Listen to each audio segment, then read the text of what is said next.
Jabu had waited too long for his lioness to feed him.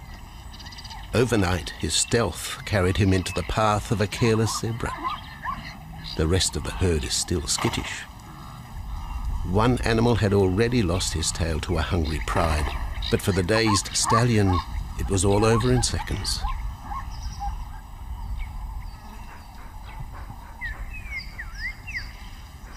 The big male watches his kill from a distance, exhausted by the chase, exhilarated by the sport.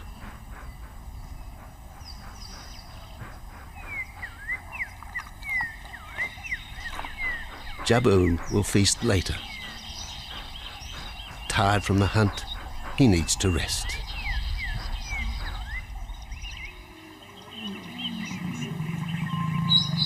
But his prey will be safe. Few scavengers will risk the sudden return of the Lion King.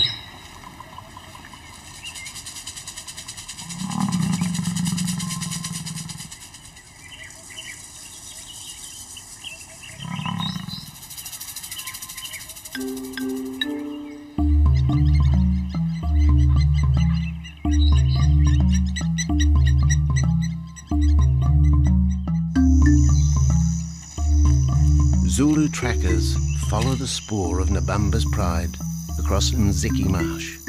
This vast tract of savanna is favoured by the lions in the dry air of winter, but it's a region also shared by Pinda's giraffe and white rhino population.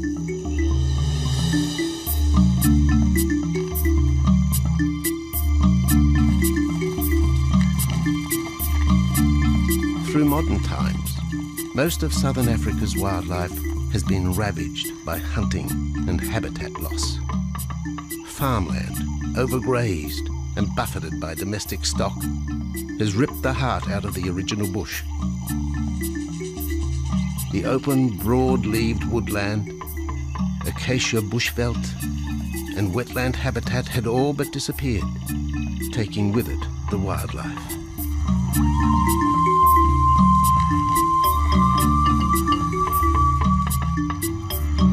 A few years ago, the Pinda project was born.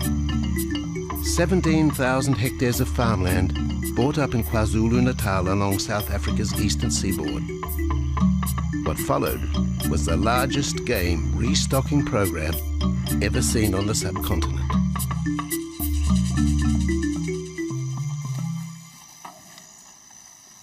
The land was overgrazed to a certain extent and wasn't in very good shape. They put all these farms together, put a perimeter fence around it, and then brought in a lot of game. I mean, we brought in elephant, we brought in rhino.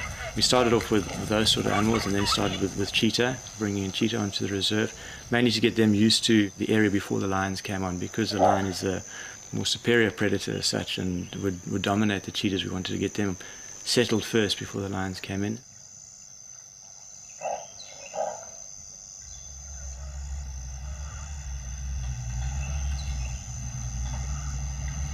Andrew Lewis is habitat manager at Pinda, one of those committed to the restoration of southern Africa's ecosystem.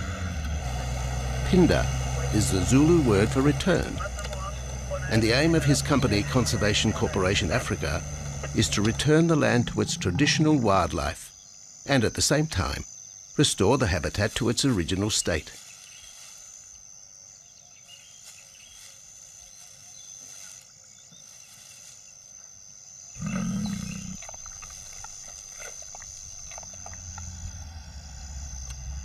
Pinda is cautiously open to top-level tourism, limited and luxurious. Dreams of extending the green frontier require funds, and the reserve's lion pride has already earned its keep.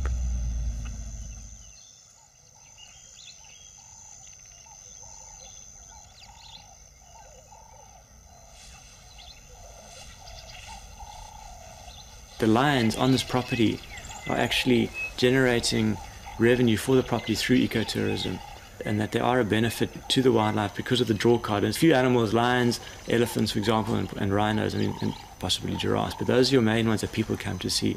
And we've been very fortunate to be able to have lions on the property, and I think Those lions that we have given us amazing value for our guests, and by getting our guests in here, we're getting revenue into the area, and that's benefiting wildlife as a whole.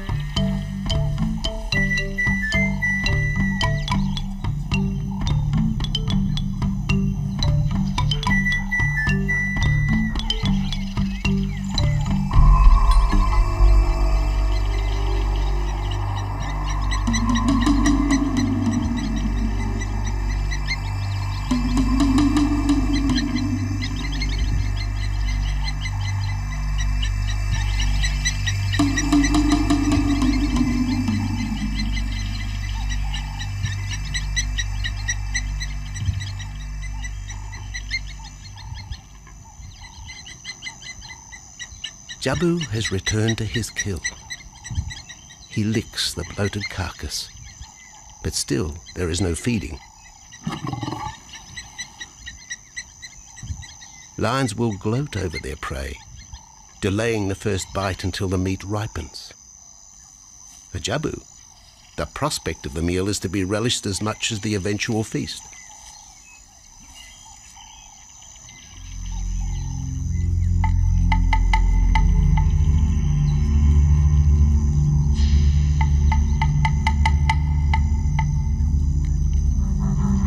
Meanwhile, Nabambo's pride is on the prowl. The older cubs are 10 months now, weaned, but still dependent upon Nabambo for food.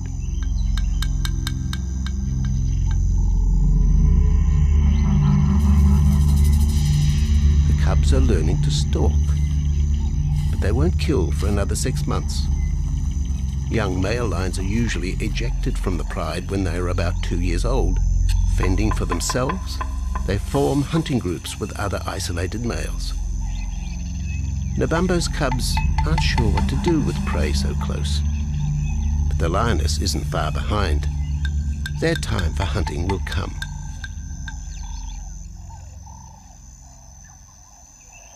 Nabambo's 4-year-old daughter also lives with the pride. She is the mother of the group's youngest offspring, 7-week twins Umveli and Damana.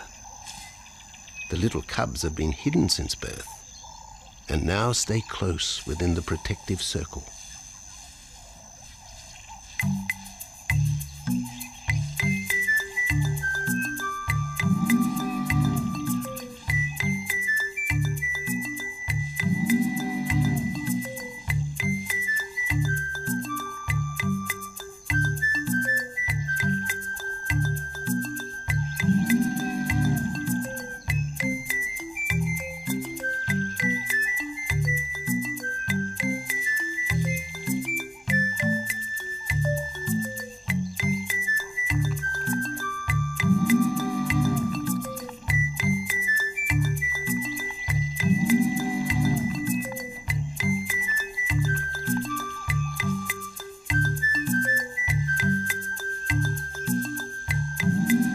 Jabu has little time for his small cub.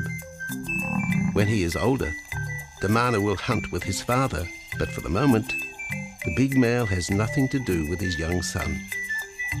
Dejected, the cub finds solace among his siblings.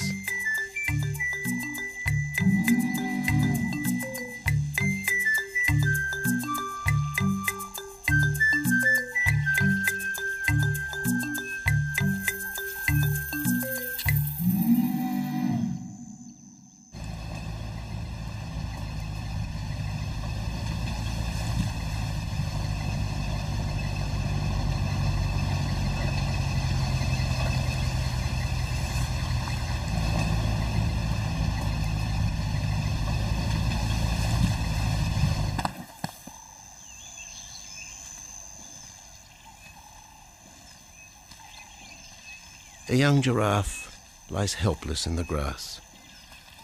The animal's complicated vertebra means it is unable to rest its neck for any length of time. Lack of mobility means blood to the brain slows, leaving the animal disabled.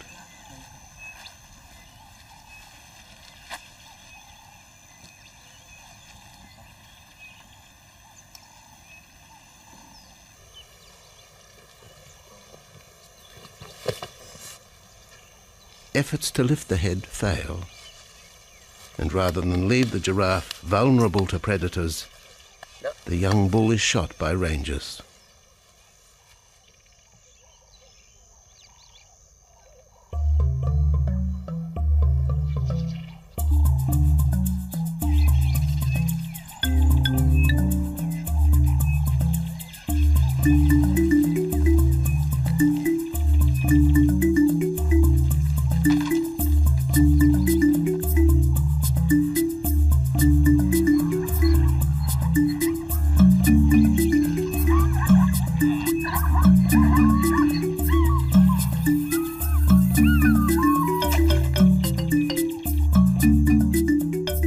Dusk activity by the waterhole rekindles the interest of the pride. Nabambo is typical of most big cats. They conserve energy 20 hours a day, waking only to groom and hunt.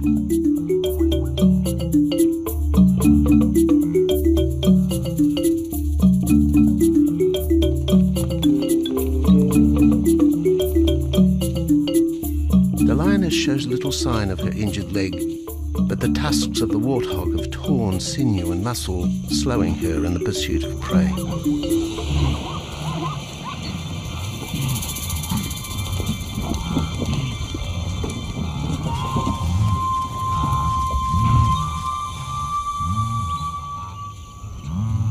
Once again, Nabambo in her pride will go hungry. But the big lioness senses another kill nearby. A young giraffe slain by humans will provide meat for her cubs.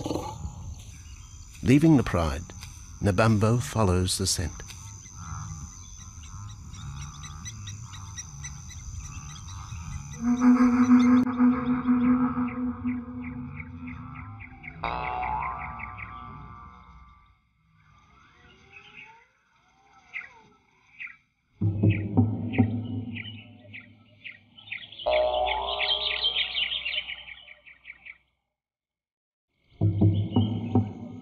Left alone, the older cubs know the drill.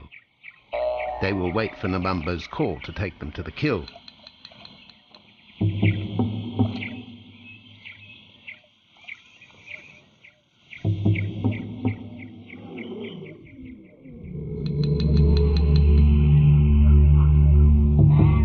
The day moves into shadow.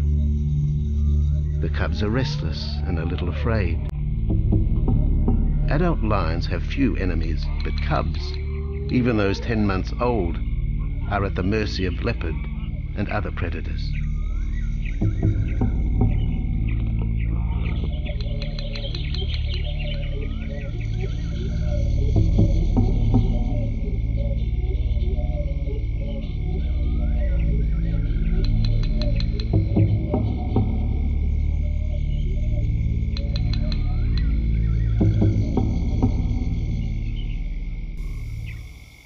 Nabambo has reached the kill, but her daughter is there first.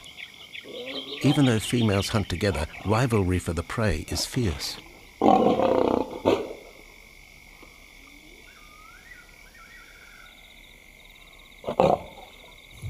The big lioness begins the trek back for her cubs, but the youngsters have heard her call and they meet halfway.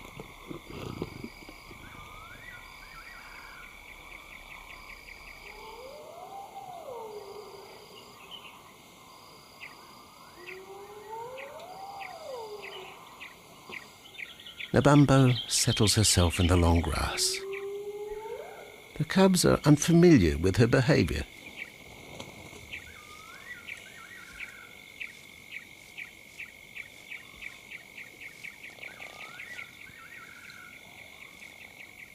A female will usually head the charge with any kill, splitting the hide of the victim and leading the way for the pride to eat. But there is human scent around the giraffe, and the big lioness is cautious. She watches her cubs, hidden, alert to any potential threat.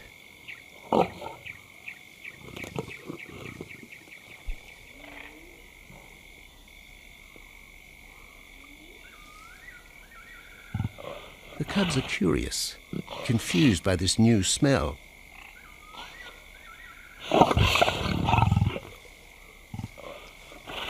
lioness moves in for a final check. But she has already made up her mind.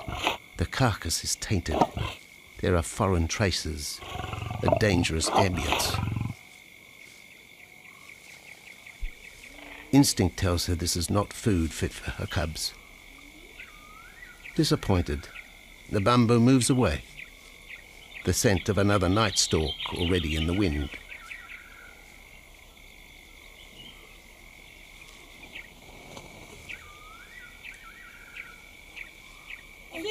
Siyabonga, siyabonga, siyabonga, siyabonga, siyabonga, siyabonga, siyabonga, siyabonga, siyabonga, siyabonga, siyabonga, siyabonga, thank you. After 2 days, Jabu has returned to his kill with another younger male. 3-year-old Tembi is a son from a previous liaison with Nabambo, and the two paired up after Tembi was ousted from the pride.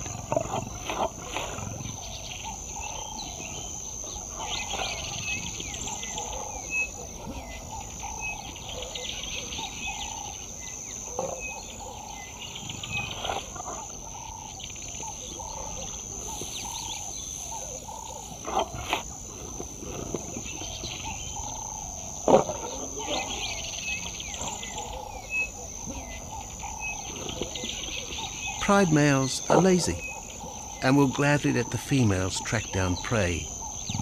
But the theory that males won't hunt is a fallacy. Any hungry male will hunt for himself when no free lunch is provided by the lioness, hyenas or other predators. But studies show single hunters are more successful at night.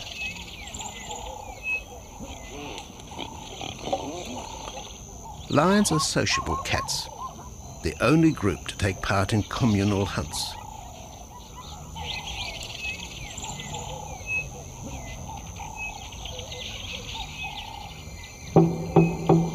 Ambush is an important part of the lion's strategy. Often one pride female will round up the prey from the front, driving it towards a second lioness.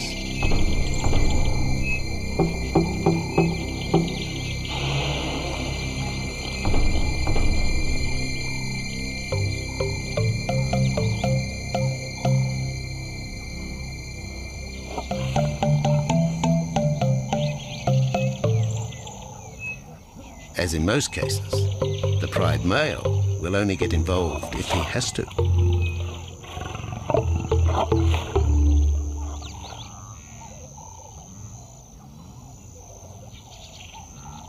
Accidents involving humans are rare in southern Africa's game reserves.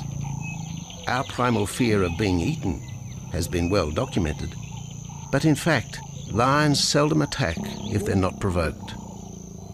At Phinda, great care is taken to limit the number of people viewing game.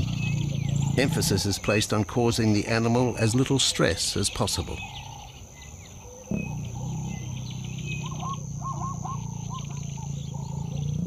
Man isn't a part of their natural food source. They don't normally go out and hunt people. I think your lions are opportunists though, and I certainly think that if your lion is very hungry, under stress, I don't think they'll necessarily go out to hunt you down, but if you interfere with them, they'll certainly kill you. And there's a good chance they might eat you at the same time.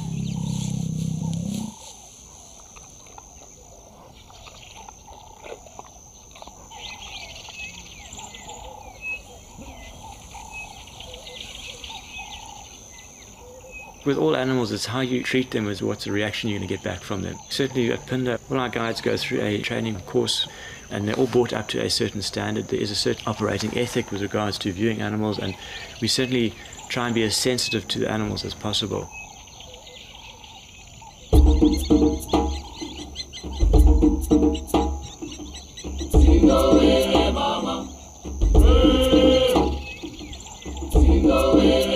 Cradled within the arms of the Ubomba Mountains and the Indian Ocean, Phinda covers one of the most diverse regions of Africa. Here are found 7 different ecosystems. from palm savanna and bush veld to rare sand forest and dense thorn bush, all restored from the pastoral belt which had swept down the east coast.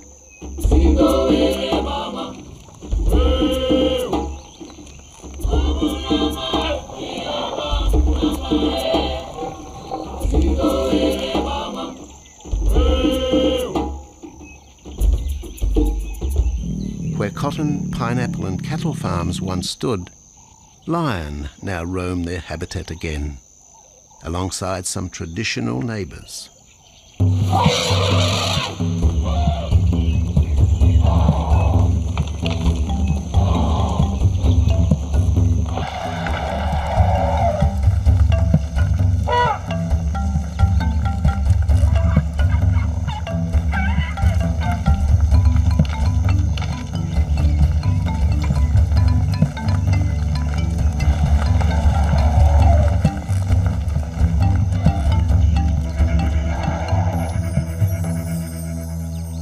Phinda sees its responsibility to the region extending beyond restoration of habitat and wildlife. It provides schools and a clinic for the local Zulu community, as well as employment.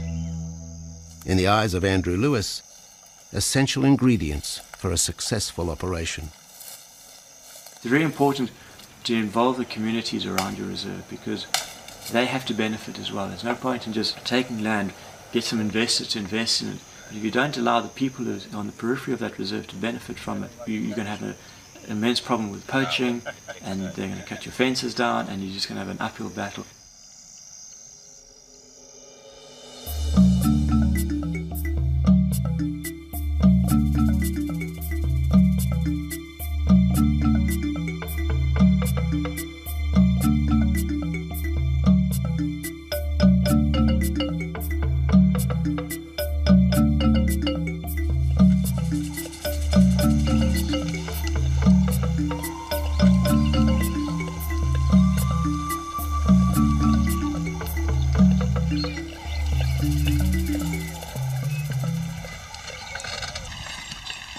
In 1992, the Phinda lions were among the first of the big 5 animals to be relocated to the reserve.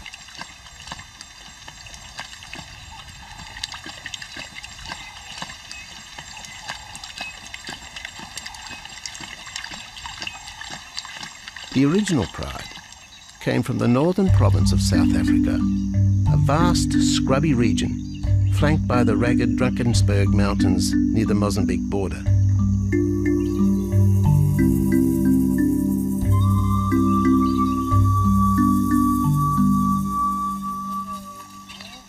Peter Rogers helped round up Phinda's first pride, handling the lion's capture and subsequent move south.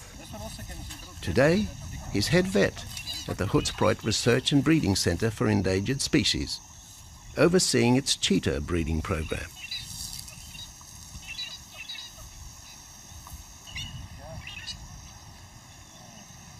But it's the discovery of what's believed to be a long extinct strain of lion that has put Peter's centre on the map. We were involved in the rescue of these circus animals that came down through Africa and were abandoned in Maputo. We were just founded by an animal welfare group called Animal Defenders based in London. And they said, you know, could we just keep these animals temporary? First they mentioned tigers, and then they came back and said, well, there's 6 lions as well. So we said, yeah, we could hold them temporarily just until they found permanent homes for them, but basically get them out of the predicament that they were and the shocking conditions that they were in Maputo and Mozambique.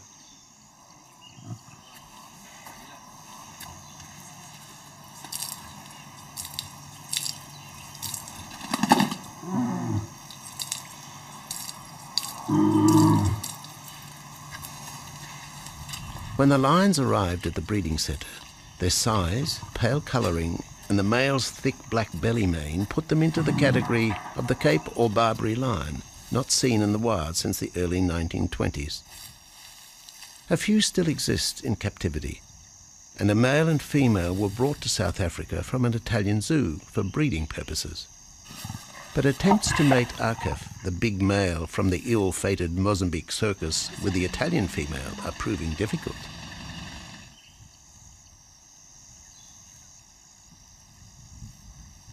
Arkef is overprotective, even preventing the lioness from eating when the meat truck arrives.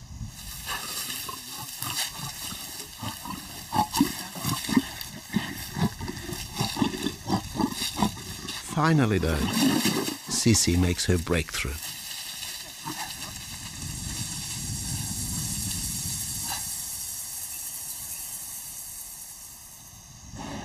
We'll see you up in the front there, Mark.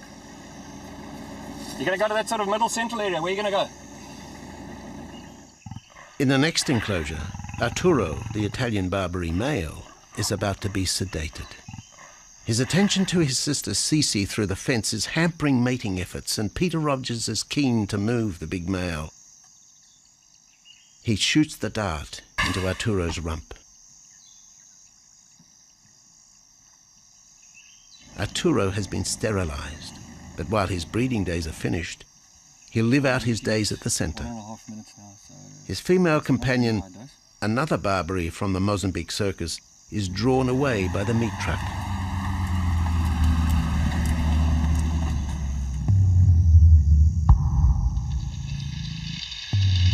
It's 20 minutes before the anesthetic takes effect.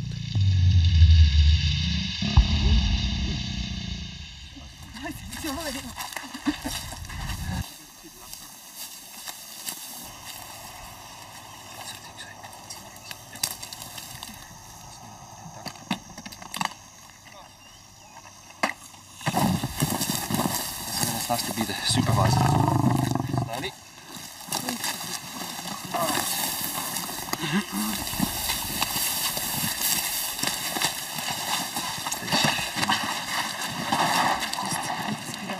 You need all your help at the bottom just to put him back into the cage, okay? 1, 2, 3, 4! Yeah.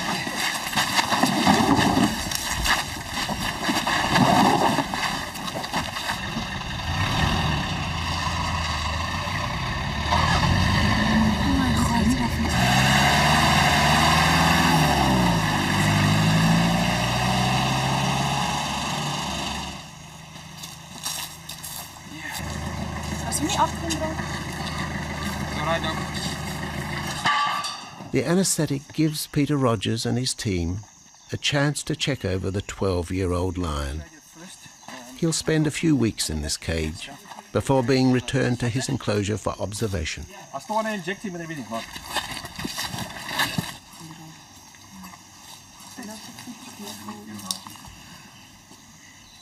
It's very exciting to be part of this project because they feel that there are perhaps not many Barbaries, if any, that are really pure, that are left even in captivity. They feel that over time other animals from other genetic bases are brought in. So there's a big project afoot at Oxford University to do the genetics. So that's just getting off the ground now.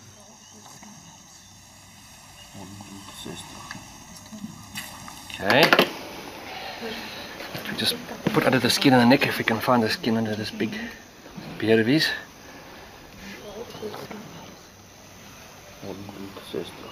Normally lions wouldn't have this many ticks, but being from Italy, a European lion, it doesn't have that innate or inherent resistance to ticks. It does come with time.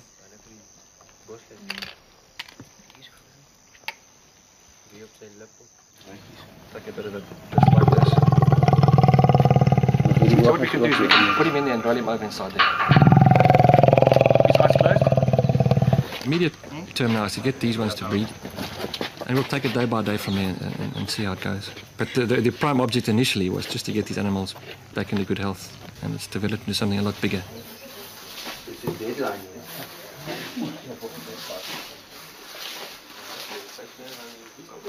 Yeah.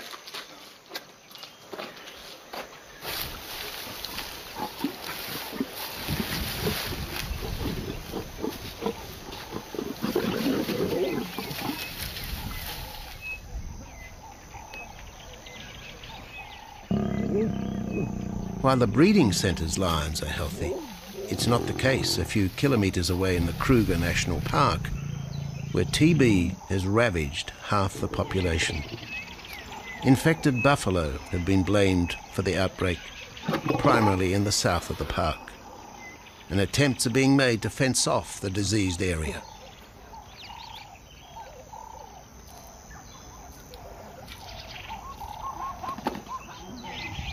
And the lions are preying on infected buffalo. Because it's an exotic disease and not an indigenous disease, the lions are totally naive and they've got no resistance to it. So it's a big problem. It's a very difficult decision to make as to what to do. It's a very topical and heated subject at the moment.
Back in Phinda, the night stalk has begun. Nabambo keeps her cubs close. They're hungry, but tonight only impala can be tracked down, a morsel for the lioness. Food is scarce at this time of year, so the pride's territory covers a large area. Lions can only afford to be territorial where there is a reliable supply of game.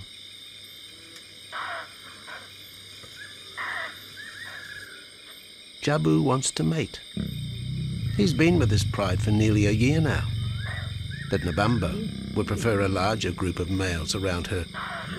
Eventually, though, Jabu will have to join forces with other males to have a chance of keeping this pride. The big male is only 7 years old and a fine specimen, weighing in at just under 200 kilograms. For the moment, he's secure. Although tonight, Nabambo has hunting on her mind.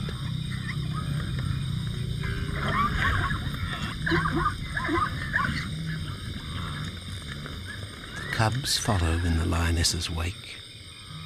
If there is a kill, she will feed first. Often, weak cubs lose out to a hungry mother. High juvenile mortality rates are the result of lean times.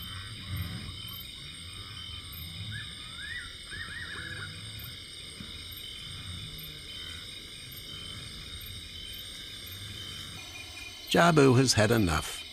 He's been walking for hours. Sleep is more important. And the zebra he ate 2 days ago will suffice for another night.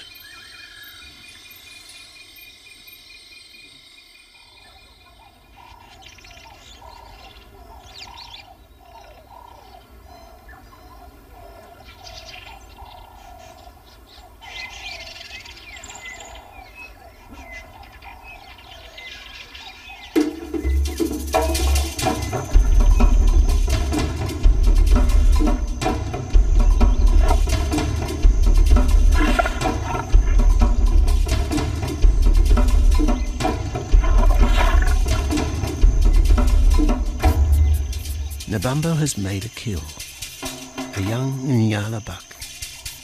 It's been 3 days since the pride has eaten, and this will provide meat for them all. But the lioness will eat first.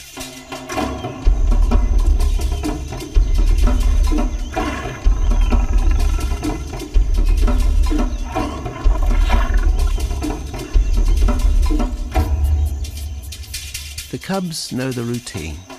They will get their turn. But Nkosi is hungry. He creeps towards his mother. As the biggest of the cub,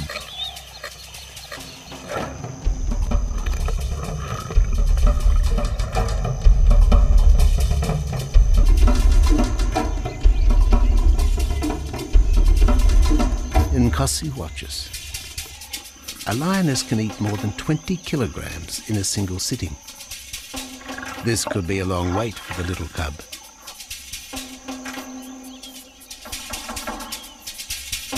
Nkosi approaches the kill cautiously. Sometimes a lioness will turn on her cubs. But today, Nabambo is pleased with her efforts.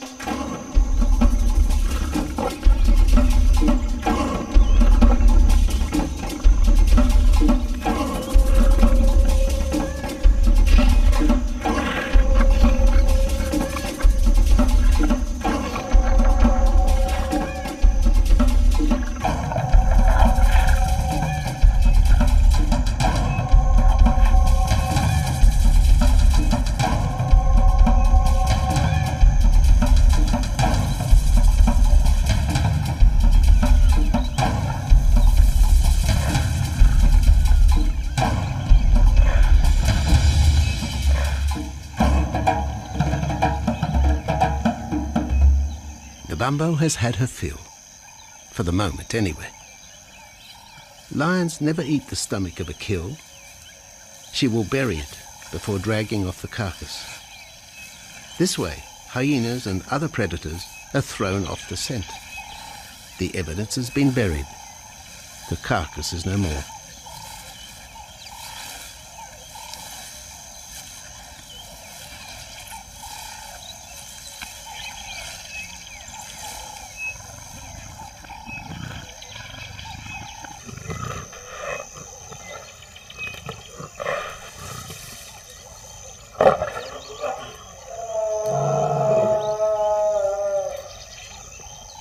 Nabambo's daughter hears the call.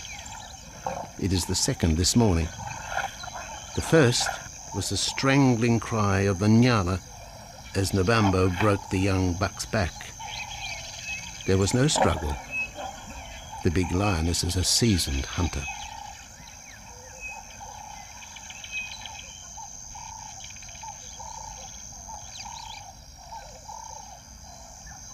The rest of the pride will feast on the carcass after Nabambo retires. But first, they will drag it into the bushes, away from prying eyes, away from raptors already circling the kill scene.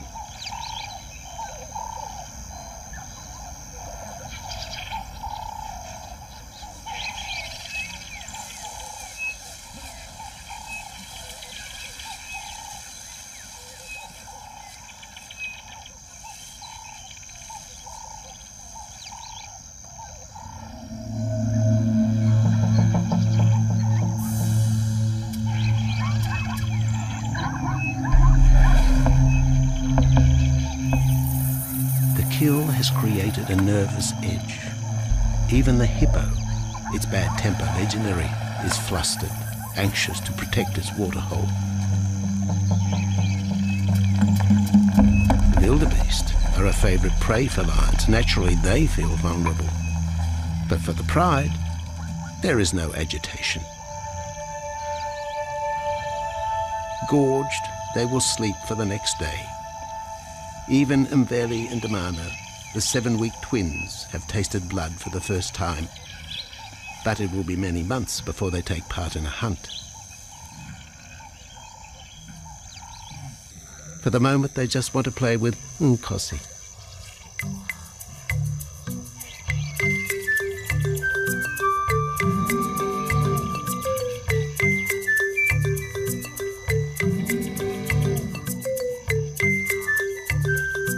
The older cub is beginning to take on the shaggy mane of the bigger males.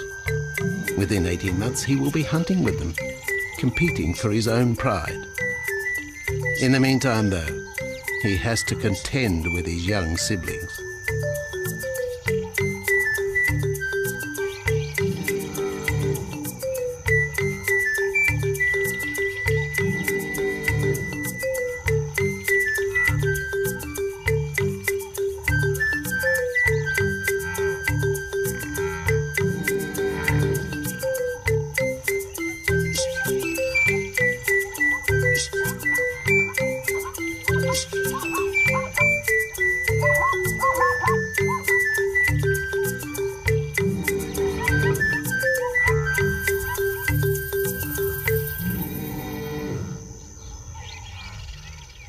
Jabu rejoins the pride. He has missed out on the kill, but he didn't share his zebra with the rest of the pride the previous day.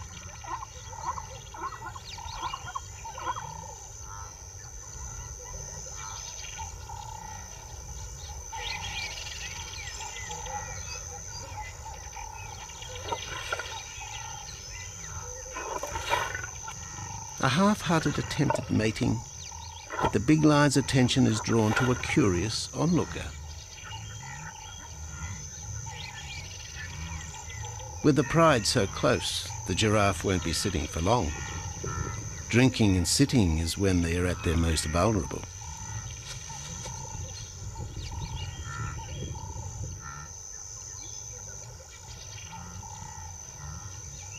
Jabu keeps an eye on his group. Pride takeovers by other males are common, and savage fights can occur between the pride male and the intruder. If a takeover is successful, the new male will usually kill all the suckling young of his former rival. When a nursing mother loses her cubs, she comes into heat within a few weeks. The normal interval between cubs is about 2 years, with a gestation time of 3 to 4 months.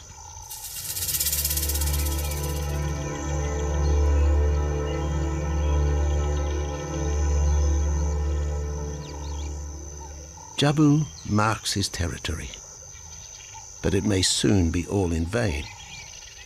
A fresh infusion of lion genes is necessary to avoid the effects of long-term inbreeding.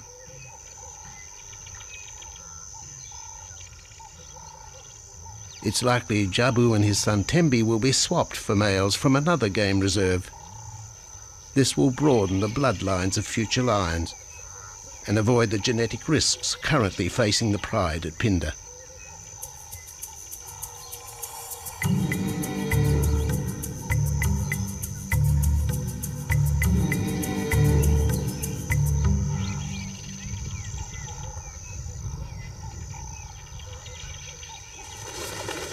Vultures have found the dead buck, but there is little left of the carcass.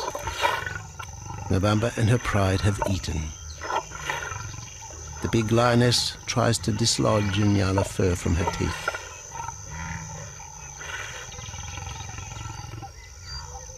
Tomorrow, the next day, there will be another kill. Mbamba's cubs will grow up strong.